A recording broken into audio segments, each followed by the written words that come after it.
Okay, cool.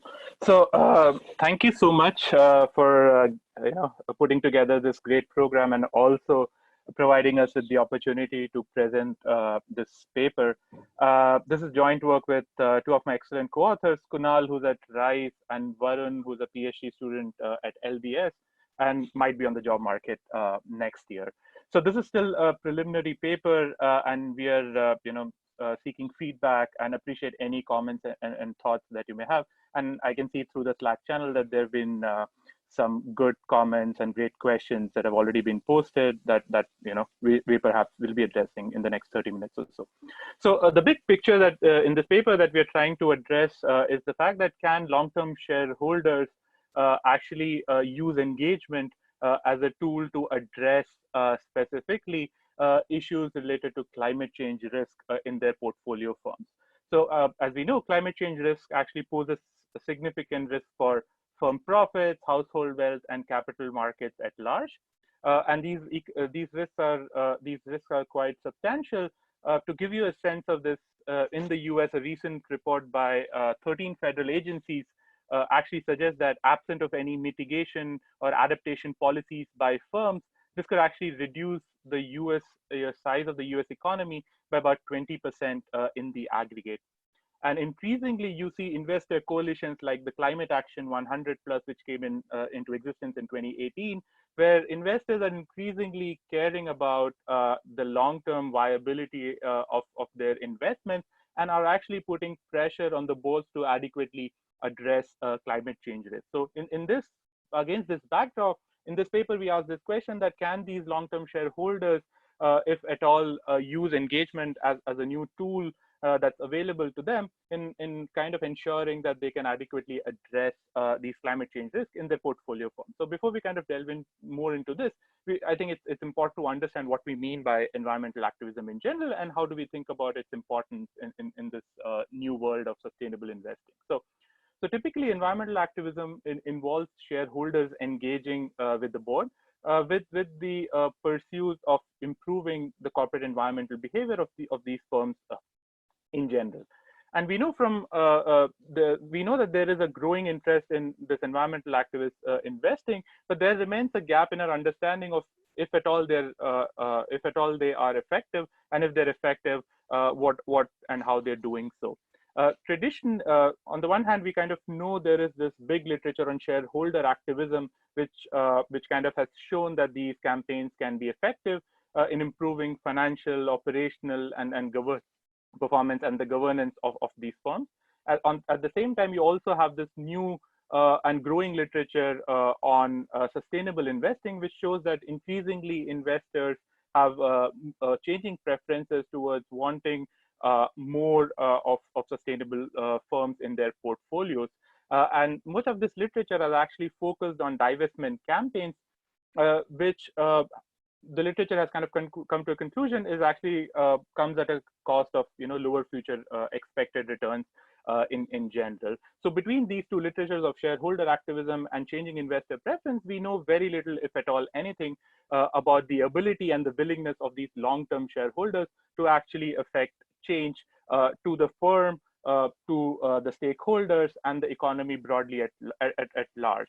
And increasingly, as investors are internalizing these negative externalities that the firms are create, this question kind of assumes importance. So we are going to focus on this specific question that can environmental activism have any real effects, if at all? And if there are, what are the costs, what are the benefits, and how do these firms choose to respond in terms of the margins of adjustments that they make in general?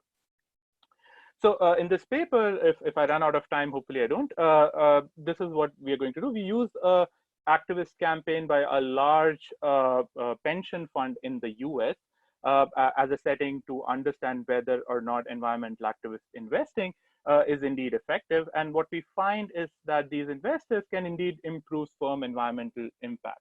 Specifically, we find that upon engaging with the target firms for environmental reasons, these firms actually respond by reducing their overall toxic releases, by reducing greenhouse gas emissions, and by reducing cancer-causing pollutions by making short-run preventative efforts. Second, we also kind of want to understand whether these reductions come about and generate positive externalities on the local economies around these plants. And specifically, we find evidence that this is the case. And specifically that we find there is improvement in air quality around 1 mile of the targeted plant. We also find that firms actually choose to reduce those chemicals that actually have significant impact, a biological impact on humans. And lastly, we also show that in terms of dosage, in terms of the toxic concentration, firms are also reducing that at a very minute geographical level of a census block group. And overall, given these two pieces of evidence, we kind of interpret our results from the framework of Hart and Zingales in that we think of this as a positive evidence of long-term shareholders actually being able to delegate their pro-social preferences onto firms at large. So let me talk a bit. About the setting, which is the Boardroom Accountability Project. So the Boardroom Accountability Project was initiated by the New York City comptroller, who handles the New York City Pension Fund, which is a $160 billion fund. And this was initiated in November 2014. And specifically, the comptroller filed proxy access proposals, which allowed long-term shareholders the ability to nominate board members. The way the firms were chosen were based out of the comptroller's idea of where some of these firms were inadequately addressing issues related to climate change risk, diversity, and CEO pay at large. More specifically, the comptroller focused on multiple on these three specific mandates. However, our focus in this paper is going to be on environmental mandate, which was a significant mandate. So when the campaign was launched, the comptroller emphasized this by especially pointing out that when it comes to the environment, business as usual is no longer an option. So we also engaged with the comptroller to better understand what were the reasons that were specifically used for targeting firms for environmental reasons. So two things stood out. One was the fact that the comptroller felt that some of the firms in their portfolio were inadequately addressing climate change risk, specifically to greenhouse gases, etc. The second was the fact that the way they were chosen for environmental reason was specifically based out of their fossil fuel reserves in place and nothing else at large. Moreover, these campaigns were not merely submitting proposals, but actually engaging with the firms in their portfolio upon the submission of these proposals. So even though the Boardroom Accountability Project was led by the New York City comptroller, this was actually quickly joined forces with CalPERS and CalSTRS, and together the New York City Pension Fund, the CalPERS and the CalSTRS, these are the three of the four biggest pension funds in the US, with about $700 billion in assets under management, and with a significant voting bloc in almost all the firms at large. The second was these activist campaigns were also very well coordinated. So in that, the New York City Pension Fund, the CalPERS, CalSTRS, they would actively attend all the annual general meetings. They would send letters to these portfolio firms, specifically telling them that you have not adequately addressed these particular risks, and that's why we are kind of filing these proposals, etc. And this was coordinated, and this was messaged well. So overall, this campaign was very well organized and offered a credible threat, which the board could not refuse to choose upon. So when we look at the realizations, we find that almost all the firms quickly, if not within the same year, have adopted these proposals and have actually taken steps. And this paper is going to quantify that in the context of environmental activism at large. So what we're going to do is we're going to think about this campaign in a difference in differences setting. So we're going to look at firms that are targeted for environmental reasons by the BAP relative to other firms which were not targeted by the BAP, and specifically we use a target selection model. And I'll get there in a bit. And what we're going to do is we're going to compare the plans of targeted firms relative changes in outcomes of the plans that were targeted relative to other plans of matched control firms which are not targeted. So how do we think about the target selection was based on of our conversations with the New York City Comptroller and also submitting FOIA requests. We kind of try to verify the target selection process that they explained to us over our discussion. So effectively, what we do is we have a multivariate logistical model where we try to predict whether or not a firm was targeted for environmental reasons, and we kind of relate that to financial and non-financial characteristics at large. And what we find consistent with our conversations is that larger firms were more likely to be targeted, and firms on the fossil fuel list. So fossil fuel list is a list that is actually created by Fossil Fuel Index, this private firm, which ranks a top 200 firms across the globe based out of their actual fossil fuel reserves in place. And surprisingly, we don't find any effect of performance that of non-financial performance. That's the ESG score that Asset 4 and previous literature has used. So one concern that you may have with this is that maybe being listed on this fossil fuel index list is somehow proxying for say the potential for improvement. So the higher up you are on the list, the more fossil fuel reserves you have, and the more fossil fuel reserves you have, maybe you are already in a downward trend towards improving, and precisely that's when the BAP selects. And if that's the case, we would actually be overstating the effect of the environmental activist investing. So to kind of get to it, we cannot perfectly address it, but we take a significant step towards this. So what we do here is we look at, so here on the x-axis, we actually look at the potential for improvement, which is the actual fossil fuel reserves in place. And on the y-axis, we look at the actual improvements that we can measure in our data, which is the change in aggregate toxic releases. And we try to correlate these two measures based before the targeting by the BAP. And what we find is that there is little to no relationship between actual improvements and the potential for improvement before targeting by the BAP. So this kind of alleviates some concerns that there might be any pre-trends in their actual improvements relative to their potential for improvement. And guided by this target selection model, we then choose to take firms to construct the counterfactual firms using a propensity score matching approach, which is common in the shareholder activism literature. And we use Russell 3000 constituents as candidate counterfactual firms, and we confirm this that indeed it was Russell 3000 that was the benchmark that the New York City Comptroller was following. And what we do is we match within the same pharma French 12 industry, and we use a combination of financial and non-financial characteristics such as firm size, return on asset, market to book, and Asset 4 scores. And this is robust to matching alternatively within the SIC industry, or if we take S&P 500 constituents, or if we replace the Asset 4 score with pre-target level of pollutions, or change in or the trend in pollution levels across both treated and controlled forms. And this is to give you a sense of how our targeted and control for match control sample looks like. This is the list of firms that were targeted. So we have Chevron and Marathon. They look very similar. They're from the same industry, etc. And in terms of trying to address this question, one important thing is measurement of real effects. And we go above and beyond to try to ensure that we collect different databases from the EPA to shed light on that we're actually capturing the real effects. So and I'll talk about these when I discuss results.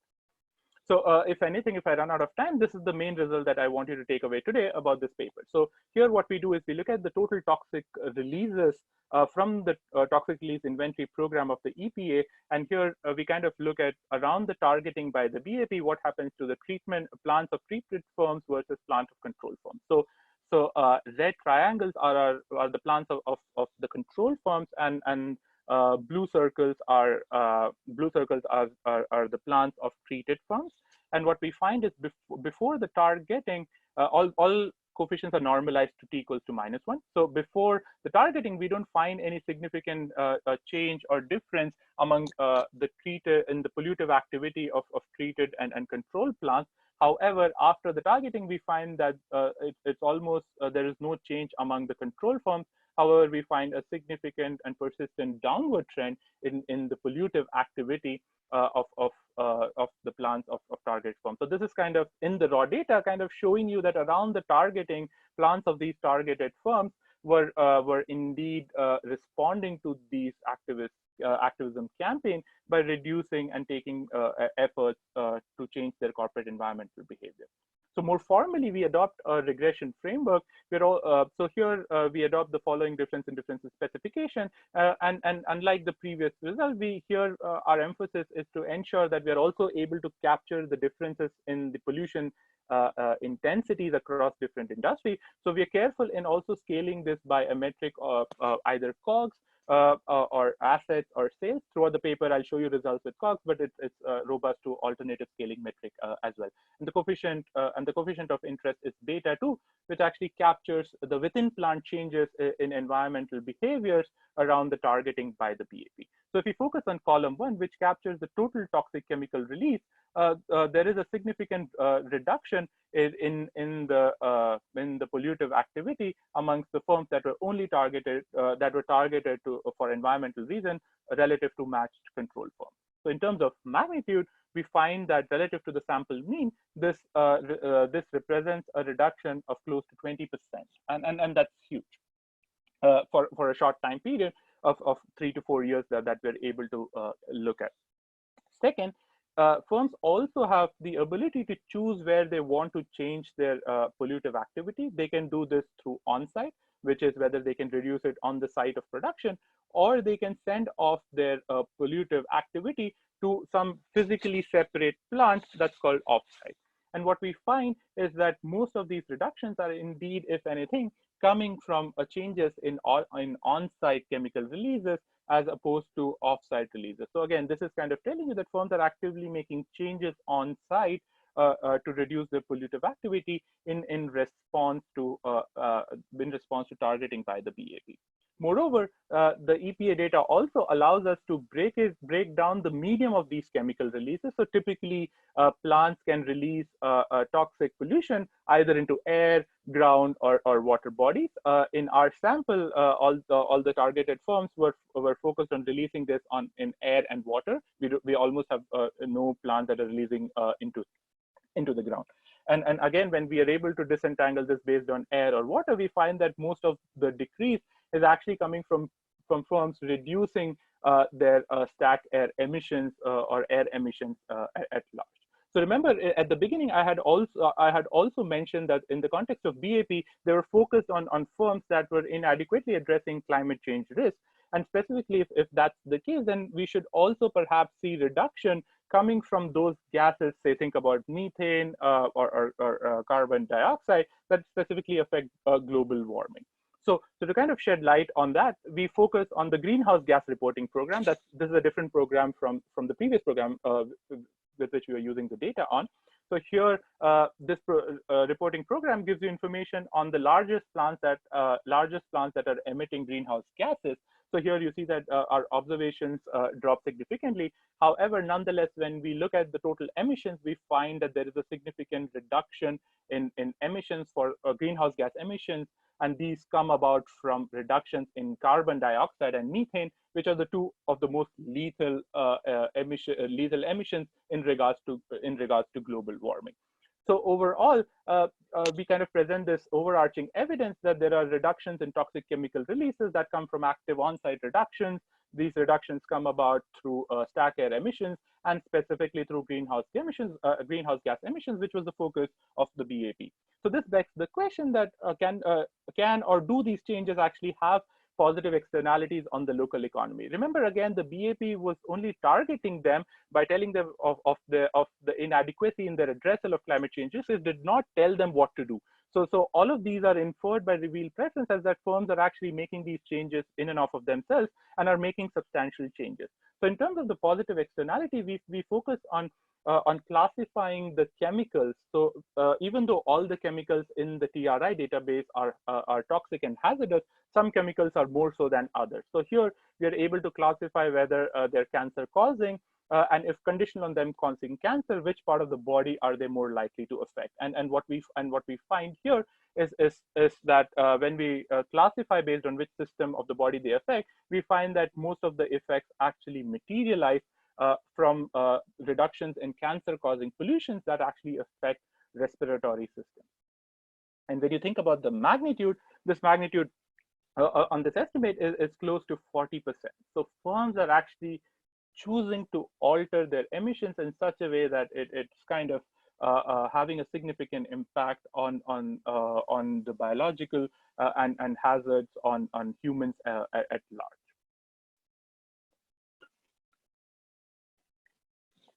The second thing we do is uh, uh, not only are some chemicals more important in terms of their hazard and detrimental effects than others, it's also important what's the likelihood of them affecting a fraction of population and condition on affecting how drastic they are.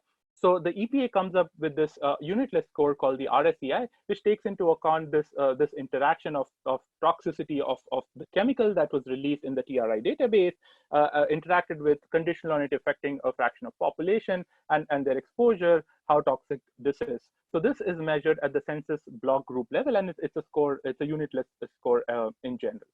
So to give you some sense, we have a broad geographic variation in our sample of different plants in different locations in the US. So on the left panel, you see changes in micro level polluting activity before the BAP targeted across those plants that were in the portfolio of the BAP firms. And on the right, you see changes in polluting activity around the same plants in these same locations after the BAP targeting. So when we do this in a regression framework more formally, what we find is that there is a significant reduction in the intensity of pollution after you take into account the dosage and toxicity, et cetera. And specifically, we find these reductions coming about through reductions in toxic concentration and on the intensive margin of the reduction in the number of chemicals that are released and the number of releases per chemical that we documented in the TRI database. So while it's not conclusive, but at least it's suggestive that even though the significant shareholders of the BAP, which are residents of the New York City, are kind of located far away, probably environmental activism is or our results, at least in this context, suggest that there is an important externality for investors beyond where the fund is actually allocating capital. And then what we find here is that these are and these come about by reductions from actually making changes in and of themselves to reduce harmful effects that these chemical releases may have on respiratory related ailments in general. So then we focus on the fact that how are the firms achieving these improvements. So on the one hand, you may think that the firms might invest in costly abatement technology. So they might be installing plants, specifically changing their entire operations in the long run. And that's going to be hard for us to capture, given that we only have about 3 to 4 years around the first targeting date. So even though there might be long-run changes that the plants are making, at the same time, they can also be perhaps taking steps in the short run through certain initiatives. And in this paper, we are only able to shed a light on this matter. So the first thing that we look at is we use EPA's waste management hierarchy to kind of classify how and where the firms are making these changes. So according to this waste management hierarchy, it matters a lot when you produce your waste and how you treat it. So if you produce less waste on site, before anything, that's considered to be the most preferred, and that's called source reduction, and this is the most high impact. As opposed to you produce something and then you kind of send it off site for recycling, energy recovery, treatment, and disposal.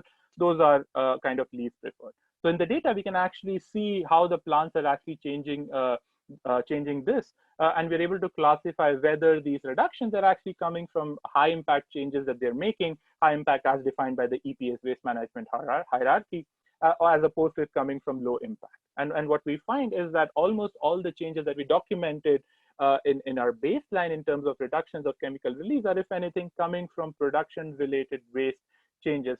So this is effectively that plants are actually now producing less waste on site as opposed to producing more waste but shipping it off to recycling or disposal at large. The second thing is conditional on them reducing this.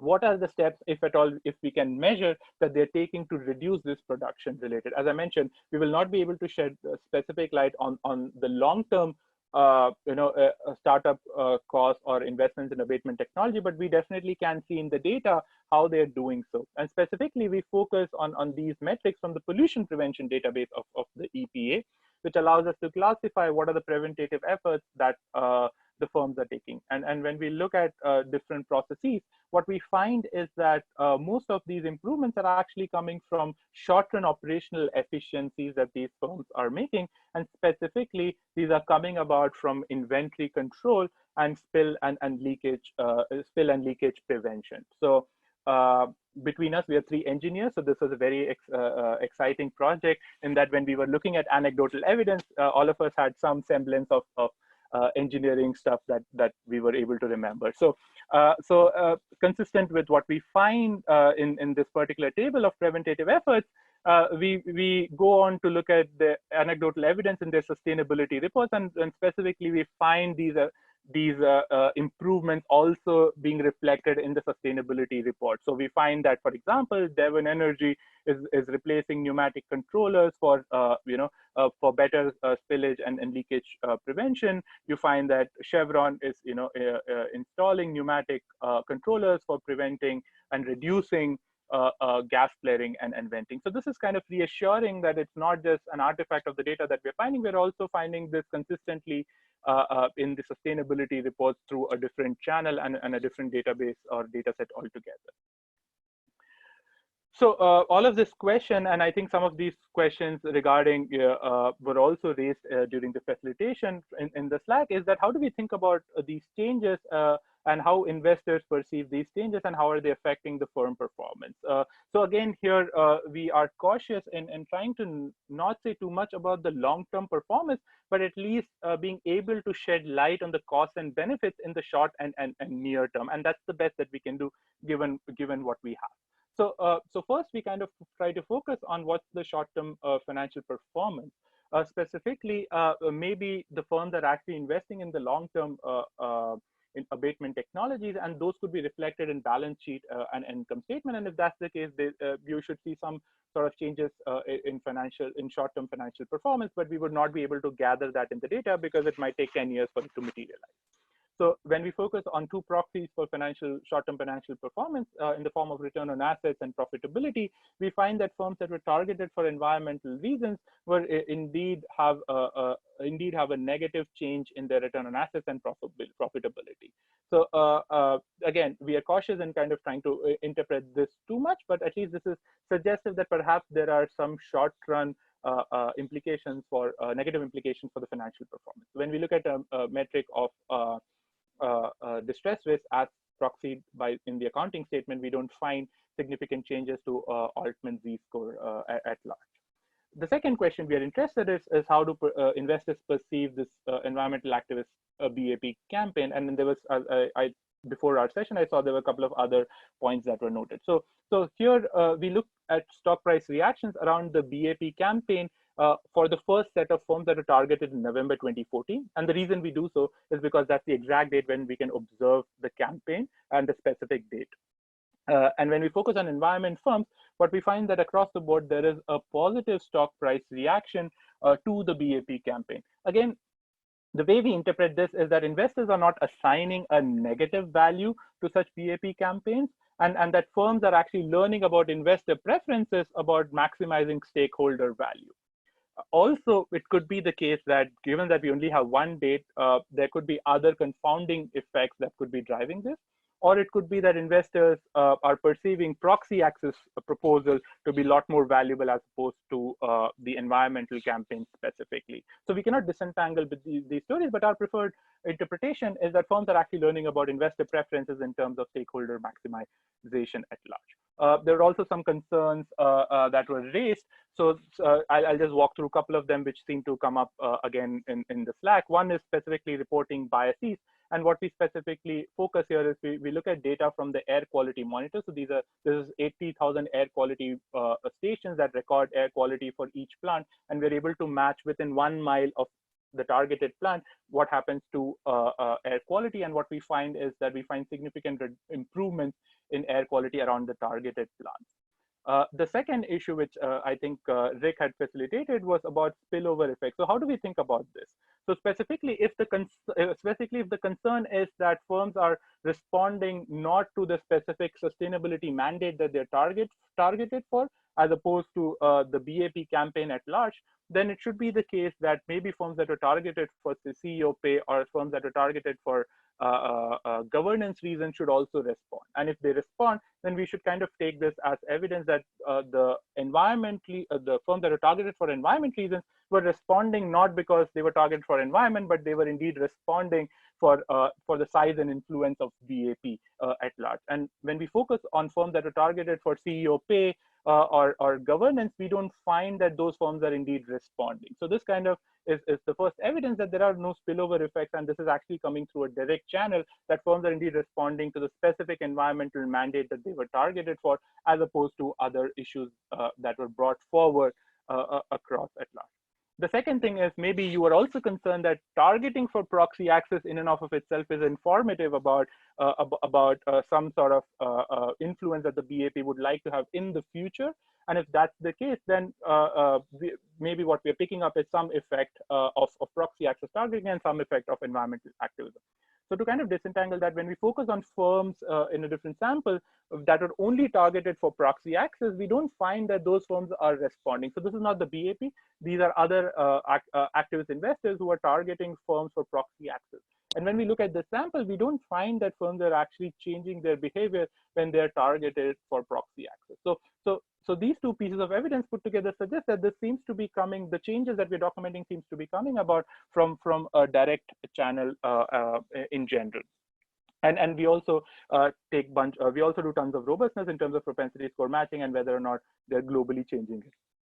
So this brings us to the last question. How do we think about the external validity of environmental activist investing? Are our results specific to the size and influence of just BAP? Can other investors influence environmental behavior as well? So to kind of focus on this, we look at other activist campaigns or shareholder proposals that were put forward for environmental reasons by investors outside of the BAP. And we find that we are able to replicate our results from the BAP campaign onto this broader sample of environment-related shareholder activism. And this is reassuring and reestablishing the fact that maybe environmental activism is indeed one way in which to bring about real changes. So what does all of this have to mean for us?